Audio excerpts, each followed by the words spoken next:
Menyepakati aturan penting merupakan hal yang perlu dilakukan antara anak dan orang tua saat remaja. Anda tidak lagi bisa mengaturnya dengan mudah. Bahkan, anak terkadang lebih suka menghabiskan waktu bersama teman-temannya di luar ketimbang di rumah bersama orang tuanya. Untuk itu, aturan-aturan perlu ditegakkan.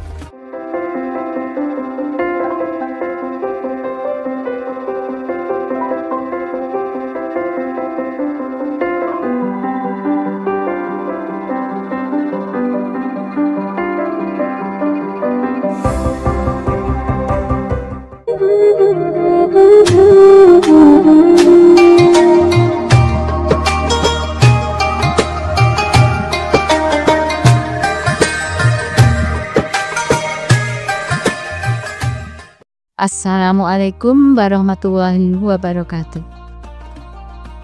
Alhamdulillahirabbil alamin. Asyhadu an la ilaha illallah wahdahu la syarikalah wa asyhadu anna Muhammadan abduhu wa rasuluh. Raditu billahi rabba wa bil islami dina wa bi Muhammadin sallallahu alaihi wasallam nabiyya wa rasulah.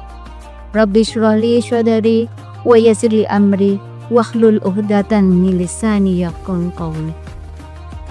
Pemirsa yang dirahmati Allah, marilah kita senantiasa memanjatkan puji syukur kehadirat Allah Subhanahu wa Ta'ala yang telah melimpahkan rahmat, hidayah serta inayahnya kepada kita semua, sehingga pada hari ini kita masih dalam keadaan sehat walafiat dalam menjalankan ibadah puasa.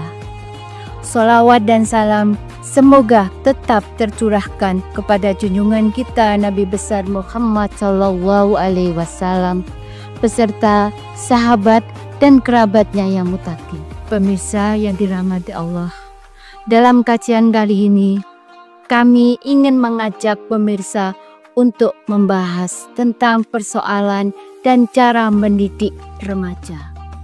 Remaja adalah masa perkembangan dari anak-anak menuju dewasa. Ada segudang persoalan-persoalan yang harus diselesaikan. Untuk itu, sebagai orang tua jangan sampai kita mengabaikan masalah-masalah remaja yang dialami oleh anak-anak kita. Adapun, bagaimana cara orang tua menyikapinya? Yang pertama, jadilah pendengar yang baik untuk anak-anak kita. Di usia remaja, biasanya anak mengalami berbagai gejolak dalam dirinya, dari masalah pubertas hingga pergaulannya. Ada banyak hal-hal yang ingin diutarakan oleh anak-anak kita, walaupun hanya sekedar bertanya, sekedar mengutarakan segala kegelisahannya atau pertanyaan yang muncul dalam pikirannya. Sebagai orang tua, janganlah kita langsung menjudge anak kita. Jangan memarahinya, jangan pula membentak atau membuat anak kita menjadi sakit hati. Kita dengarkan dulu apa keluhannya. Kemudian, jika anak selesai berbicara, jika anak selesai mengutarakan pendapatnya, maka kita bisa menyampaikan nasihat-nasihat kita yang baik. Yang kedua, hormati privasi anak. Orang tua seringkali menganggap urusan anak adalah urusannya. Hal ini memang berlaku saat anak masih kecil. Akan tetapi, ketika anak beranjak remaja, orang tua perlu memahami bahwa anak mulai memiliki privasi yang harus dijaga dan dekat. Mulai dari kamar, HP, orang tua jangan sekali-kali atau jangan selalu nyelonong ke dalam kamar anak tanpa izinnya. Orang tua jangan membuka HP anak tanpa izinnya. Jika anak itu jujur, jika anak itu tanpa masalah, anak pasti akan mengizinkan kita untuk membuka HP ataupun masuk kamar.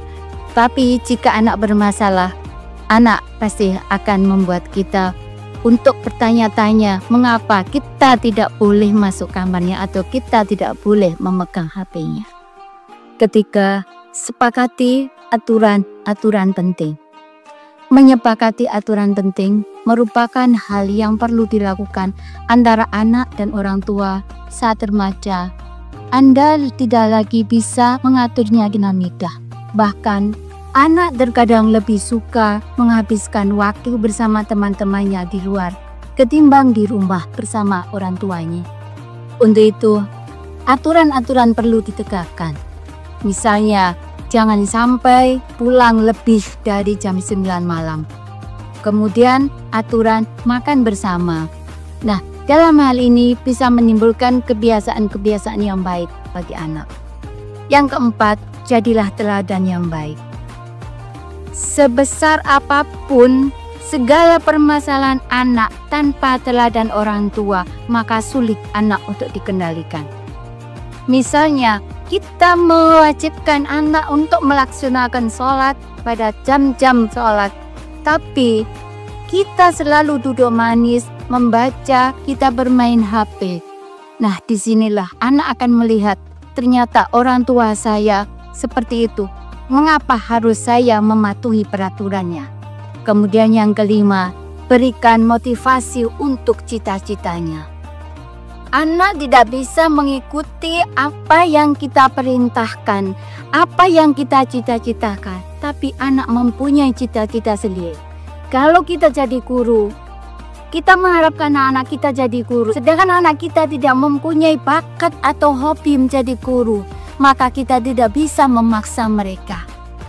Kalau kita jadi guru, anak kita ingin jadi dokter, kita motivasi anak kita untuk menjadi dokter. Atau anak kita ingin menjadi pengusaha, atau anak kita menjadi ustadz atau ustazah. Nah, kita beri semangat mereka untuk menjadi apa yang ia cita-citakan. Jangan kita menuntut anak kita untuk mengikuti kehendak kita. Pemirsa yang dirahmati Allah, dalam mendidik anak remaja ada banyak yang harus kita lakukan. Yang keenam, berikan informasi dalam bergaul. Banyak anak remaja yang salah dalam memilih teman, dalam bergaul. Untuk itu peran orang tua sangat penting. Jika anak kita nyaman di rumah, jika anak kita nyaman dalam keluarga, maka anak kita tidak akan salah dalam pergaulan. Kita orang tua berikan informasi dalam pergaulan anak-anak kita agar mereka tidak salah memilih teman. Teman yang baik, teman yang bisa diandalkan adalah teman yang jauh dari segala perbuatan-perbuatan maksiat, teman yang jauh dari narkoba, teman yang jauh dari segala perbuatan-perbuatan atau kegiatan-kegiatan yang negatif. Hal itu akan membuat anak kita lebih baik dalam berteman. Pemirsa yang dirahmati Allah, adapun cara yang dianjurkan agama kita dalam mendidik anak adalah seperti yang tercantum dalam surat Luqman ayat 13. A'udzubillahi minasyaitonirrajim. Bismillahirrahmanirrahim. Wa idh qala Luqmana li ibnihi wa huwa ya'iduhu ya bunayya la tusyrik billah inna syirka la dzulmun adzim. Ingatlah ketika Luqman berkata kepada anaknya saat dia menasihatinya, wahai anakku, janganlah mempersekutukan Allah. Sesungguhnya mempersekutukan Allah itu benar-benar kezaliman yang besar.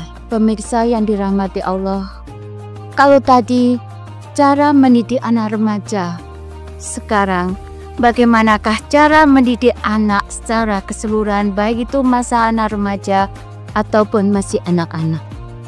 Seperti yang disampaikan Luqman, untuk mengajarkan anak, yang pertama adalah mengajarkan tauhid agar anak tidak menyekutukan Tuhan. Kemudian mengajarkan ibadah, bersikap lemah lembut dan tegas, selalu bersikap adil kepada mereka, dan memberikan tauladan. Pemirsa yang dirahmati Allah, demikian apa yang bisa saya sampaikan. Jika ada kekurangan, saya mohon maaf. Nasrun minallah wa fathun qarib. Wassalamualaikum warahmatullahi wabarakatuh.